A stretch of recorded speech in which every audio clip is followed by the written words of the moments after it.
On the streets of the tri-state, weapons rule. From handguns to high-powered assault rifles. The officers of the Cincinnati Police Department come across a multitude of types of guns. Police say they're facing ever-increasing firepower. The assault weapon type guns to the small caliber, single-shot handguns. But when criminals are caught, their weapons, that's an AK-47, are confiscated. It's a semi-auto. But what happens to those weapons after they're seized? Well, the answer to that depends on which side of the river you're on. That's right. Here in Ohio, most of the guns confiscated from criminals are destroyed. But over here in Kentucky, every gun that's seized must by law be sold. That includes guns used in violent crimes, even murder weapons. Powerboard. Oh. Billions of dollars have changed hands since the Ohio lottery began in the mid-'70s. And every dollar of the net profits, that's the amount that's left over after prize payouts and costs, goes to something called the Lottery Profits Education Fund, which is earmarked only for education. Since the beginning, the Ohio Lottery has pumped in $24.3 billion to fund K-12 education. Last fiscal year, which ended in June, nearly $1.1 billion was deposited to the Lottery Profits Education Fund. But that's just a fraction of what it costs to educate our children. In 2018, the cost was $10.5 billion. So that big lottery payment is less than a tenth of the overall funding. It may not be clear to see, but the claim that Ohio lottery money is no longer funding education is wrong. In the quiet northwestern Ohio village of Rockford, population 1,200, corn is king. But marijuana is now making its mark here too, thanks to 16 drug-related charges filed against Glenn Keeling and 15 charges filed against his wife, Peggy Kimmel. They've told us that we're criminals. Are you criminals? No. Are you bad people? No.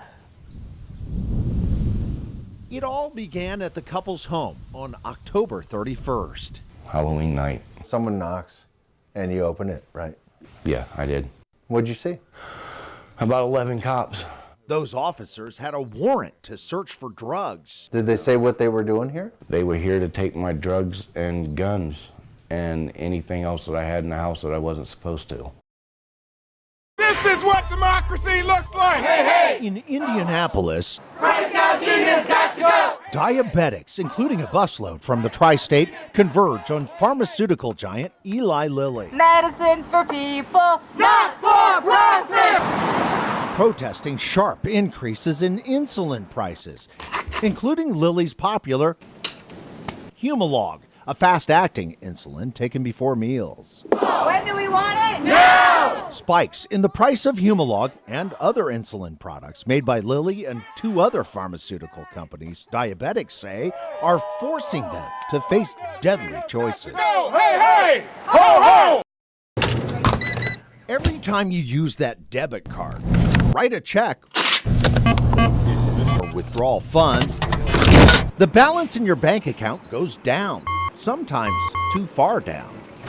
How many times have you had overdraft charges? Anywhere between, like 10, 15 times a year. This man, who's too embarrassed to be identified, has a good job, but not enough income to make it through most months. We're calling him John, which is not his real name. I make it from paycheck to paycheck. Do you believe you're part of the working poor? Yes. Every time John overdrafts his bank account, he faces a $37 fee. $37. Yeah, doesn't take much for that to add up to. 5 years before the Cincinnati Bell Connector was built, consultants confidently concluded an average 3,200 people a day would ride it. But even before the streetcars began to run, that projection was lowered to 2,800 riders a day. And both projections, it turns out, were way off track. The first year, slightly more than 2,000 riders a day actually boarded the streetcars. From July 2017 to June 2018, SORTA adjusted the average to 1,669 riders a day. But based on the actual numbers, the projections are being lowered again. I reached out to Cincinnati Public Schools, the third largest school district in the state. Administrators told me they weren't even aware of the issue and that the school board has not even talked about developing a medical marijuana policy. But there is hope that the laws can catch up with marijuana as a real medicine. Here in Chicago is an amazing example of that. I'm 12. She's not yet a teenager, but Ashley Surin, who survived leukemia and suffered from 3 seizures a day for years, has already accomplished more than most adults can dream of. Do you know how big a difference you've made? Yeah. When medical marijuana became legal in Illinois, a doctor recommended Ashley start using it. It worked. And what about the seizures? Gone. They were gone. But because she needs it throughout the day, she couldn't go to school anymore. The law banned it at schools across the state.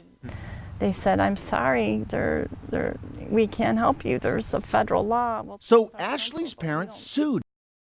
We need to be doing things to keep kids safe. And we shouldn't delude ourselves into saying, oh, well, we've not had a big enough event to warrant being concerned about that. Tell that to the parents of the kids that have died in Ohio. In the 2016-2017 school year, in Ohio schools was 135. That's more than triple the number that Indiana schools had, which is 40. And nearly 5 times the number in Kentucky schools, which was only 24. And those threats and violence, Dr. Klinger says, are usually early warning signs for more violence to come. I think what you saw. The Fernald Preserve appears to be a perfect picture of how to clean up a high-level radioactive site. Wetlands, prairies, and woods have replaced one of the worst Superfund sites in the country. It looks pretty, it's nice, it's what we wanted, it's the lipstick on the pig. Is that what it is? Yeah, that's what it is. Tony Tetsuwari was a senior environmental scientist at Fernald. From 1996 to 2006, Tetsuwari worked on the $4.4 billion cleanup of the former Fernald feed materials production facility. And for the next decade, Tetsuwari claimed radiation remains a real threat here. Is Fernald cleaned of radioactive danger? No, sir, not at all. The primary danger lurks just below the surface. According to the U.S. Department of Energy, a 100-acre plume of uranium and other radioactive elements remains in the groundwater. There's a uranium plume underneath the site. Bill Hurdle, the site manager at Fernald, works for Navarro. You grew up in this house? Yes, I did. For Ralph Moon Jr., this house on Dayton Street is still home. I kept it. His West End neighborhood was once full of thriving African-American families. I didn't just know a person across the street, I knew their family, and their family knew me. Working families. You know, there's a work ethic. Ralph's father, who owned a masonry business, worked hard. If I got up at 5:30 in the morning and looked out of that window, every father was on his way to somewhere. But Ralph's world, like thousands of other African Americans, changed forever when I-75 came through. The cohesion of community, family, worship, school, neighborhood got completely devastated. Pictures from the Cincinnati History Museum document hundreds of homes and businesses that were destroyed to make way for I-75. From the air, it's clear to see this highway divide. Dayton Street, where Ralph's old home is, was literally cut off from the heart of Cincinnati. Other streets in the West End suffered the same fate. Slowly, once thriving African American communities here began to decay.